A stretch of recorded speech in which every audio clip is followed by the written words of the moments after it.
Hello tout le monde, je suis ultra contente de vous retrouver pour cette rubrique Les potins du web. Le premier épisode vous a énormément plu, j'ai eu tellement d'écoutes, tellement de retours et j'ai pris un peu de retard avec ce concept, mais I am back avec un nouvel épisode, une nouvelle expérience d'une fille que j'adore, que j'ai interviewée, qui elle aussi est tombée dans un piège. Pour ceux qui n'ont pas suivi, j'ai décidé une fois par mois de vous raconter un gossip, un potin du web, que soit j'ai vécu, soit on m'a raconté de manière anonyme, que ce soit sur des arnaques, des déceptions, tout va y passer. Et l'idée c'est vraiment d'éveiller les consciences et de montrer que le monde de l'entrepreneuriat, c'est pas tout beau, c'est pas tout rose. Donc si vous avez envie de venir partager une expérience, une anecdote, vous pouvez remplir le formulaire dans la description ou m'écrire directement. Petit disclaimer, je n'ai pas mon micro aujourd'hui, mais j'avais pas envie d'attendre pour vous enregistrer ce podcast pour être régulière. Donc si le son est pas ouf, veuillez m'excuser d'avance. Donc comme d'habitude, je vous retranscris notre échange sans citer aucun nom. Donc c'est parti, je vous raconte tout. Pour commencer, il faut savoir que en 2021, cette personne que j'ai interviewée du coup cherchait une coach pour parler de la vente dans son accompagnement de groupe de base. Donc elle cherchait vraiment une intervenante. Et quelqu'un de proche lui a recommandé une personne. Donc elle contacte cette personne pour la faire intervenir dans son programme. Elle lui demande de faire une masterclass en fait. Et finalement la nana en question lui fait un appel de vente pour la démarcher pour son propre programme. Elle lui dit que ça l'intéresse pas, que c'est pas le but de cet appel. Et la nana lui dit que elle a un gros potentiel, que c'est dommage, qu'il faut qu'elle s'en reparle. Donc elle comprend pas trop, mais elle se dit que si elle a été recommandée, c'est pas pour rien. Donc elle fait quand même cet appel découverte avec cette fameuse coach. Et à la fin de l'appel, elle se sentait un peu survoltée en mode vas-y, je vais aller chercher les 10K. Et en même temps, elle doutait énormément. Pendant l'appel, elle a beaucoup utilisé aussi la détresse, comme d'habitude, en mode est-ce que tu veux vraiment réussir? Si tu veux vraiment réussir, il faut te donner les moyens, etc., etc. Bref, elle a fini du coup par céder. C'est un accompagnement donc à 10 000 € et c'est vrai que son intuition déjà l'avait alertée avant de démarrer parce que quand elle est à fond dans un investissement, généralement elle paye en une fois et là elle a décidé de payer en plusieurs fois. Bon, on est quand même sur 10 000 € donc aussi c'est un peu normal mais bon. Elle remarque surtout qu'elle a pas envie en fait de payer avant même de commencer. Elle commence à faire aussi de moins en moins de chiffre d'affaires et elle se rend compte qu'elle a l'impression qu'elle veut même pas avoir en fait les moyens de la payer, que c'est vraiment son subconscient en fait qui dirige un peu ses actions. Donc la formation déjà en elle-même ressemble à une formation d'une autre personne qu'elle connaît. Donc elle est méfiante quand elle voit le contenu de la formation, mais elle décide de continuer le programme. C'est un programme du coup d'1 an avec du coaching de groupe et du coaching individuel. Le mari de la coach aussi coach dans le groupe, mais globalement on lui dit seulement de faire du high ticket, donc pas ouf en termes de valeur. Elle devait aussi l'accompagner pour le lancement, du coup, la fille que j'ai interviewée allait faire un accompagnement de groupe et la coach devait l'accompagner pour son lancement. Mais pendant tout le lancement, elle n'entend pas parler d'elle, elle lui répondait pas et arrive à la fin du lancement, la nana du coup prend des nouvelles. Donc elle lui dit qu'elle a pas réussi ses objectifs de lancement, qu'elle a totalement foiré son lancement parce qu'elle a fait une vente. Et mon interviewé du coup fait un épisode de podcast pour analyser son lancement et dire ce qui a pas fonctionné et dire que elle a foiré son lancement. Et la coach en question lui dit de supprimer cet épisode parce que il est hors de question de dire qu'elle a pas réussi. Elle lui dit qu'il faut faire croire qu'elle a rempli les places de sa cohorte, que son lancement a fonctionné, etc. Et à partir de ce moment-là, il y a une cassure du coup pour mon interviewé, parce que ça enfreint vraiment ses valeurs. Elle a la présence d'esprit aussi d'avoir enregistré d'ailleurs tous ces audios-là où elle dit ça. Donc à partir de là, en fait, elle va de moins en moins au live de groupe et elle décide quand même à un moment d'aller à un appel de groupe. Et en fait, pendant cet appel de groupe, la coach démonte une personne.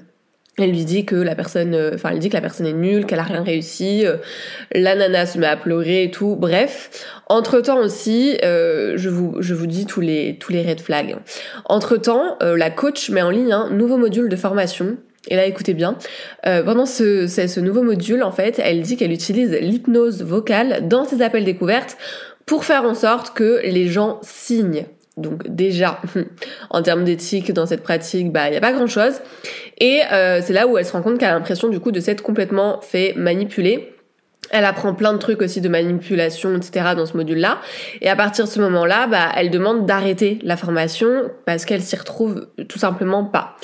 Donc la coach lui dit qu'elle doit faire un appel pour en parler. Elle lui dit pendant cet appel que le problème c'est pas qu'elle s'y retrouve pas, mais que c'est son image, que son appart est pas beau, qu'elle doit tout refaire dans son appartement pour le montrer en fait dans les stories, qu'elle doit renvoyer une image un peu plus premium, qu'elle doit augmenter ses prix, qu'elle doit louer un sac de luxe, qu'elle doit traîner dans des restaurants luxueux pour faire croire qu'elle vit une vie luxueuse et donner envie aux autres de faire la même chose.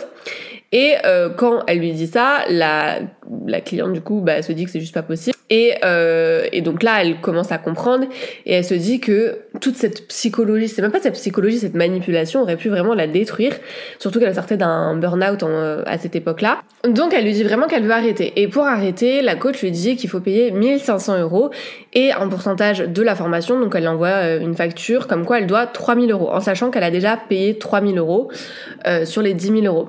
Donc à partir de ce moment-là, elle décide de bloquer les prélèvements et elle se rend compte que c'est pas la seule en fait à être mal à l'aise dans cet accompagnement, et elles ont créé un petit groupe WhatsApp pour en parler, et en 2 semaines, le groupe WhatsApp compte 24 personnes, qui a augmenté après, je crois qu'à la fin elles étaient 35. Et en fait, il se trouve qu'il y a des personnes qui ont littéralement été détruites avec des envies suicidaires, etc. suite à cet accompagnement. Donc à partir de là, mon interviewée fait une newsletter pour dire qu'elle a perdu 10 000 € et elle raconte son expérience sans jamais nommer cette personne-là. Et en fait là, les mises en demeure arrivent pour elle, mais aussi les personnes dans le groupe. Donc il y en a qui ont une mise en demeure juste pour le fait d'appartenir à un groupe WhatsApp, voilà. Et elle, en l'occurrence, sa newsletter est citée. Donc ça veut dire, pour la petite parenthèse, qu'il y a une personne dans le groupe WhatsApp qui en fait a dénoncé ce qui se disait et ce qui se faisait à cette fameuse coach. Mais le truc, c'est qu'il y avait plein de fautes dans cette mise en demeure, donc c'était pas ouf, et elle décide de faire appel à une avocate. Et l'avocate répond à la mise en demeure en parlant de procès, et suite à ça, pas de réponse bien évidemment. La coach a juste bloqué du coup mon interviewé de partout, et bloqué aussi les accès à la formation, etc. Et en fait, c'est une personne qui ne montre jamais sa tête, ni sur les réseaux sociaux, ni pendant les lives, ni pendant les zooms, bref, jamais.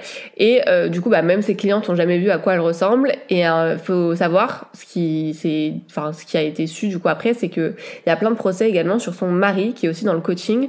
Donc ça annonce un petit peu quand même la couleur. Et petit point aussi en plus, je vous raconte tout comme ça, vous savez, c'est que cette personne-là, cette coach du coup, est musulmane, et il y avait pas mal de musulmanes dans cet accompagnement, et du coup elle est partie chercher en fait les gens sur des principes d'islam. Donc c'est encore pire, je trouve, d'utiliser la religion pour arriver à ses fins. Enfin bref, voilà pour cette histoire. Comme quoi, faut aussi s'écouter et pas que regarder les témoignages, parce que ça veut tout et rien dire de nos jours. Par exemple, les témoignages d'ailleurs qu'elle mettait en avant, cette coach-là, étaient hors contexte, et du coup les filles étaient pas contentes parce que leurs propos étaient totalement déformés. Donc en fait, c'était pas des vrais témoignages. Elle s'approprie vraiment la réussite des gens alors que c'est pas du tout grâce à elle. Donc voilà. Bref, c'était un retour d'expérience. Dites-moi ce que vous en avez pensé sur Instagram.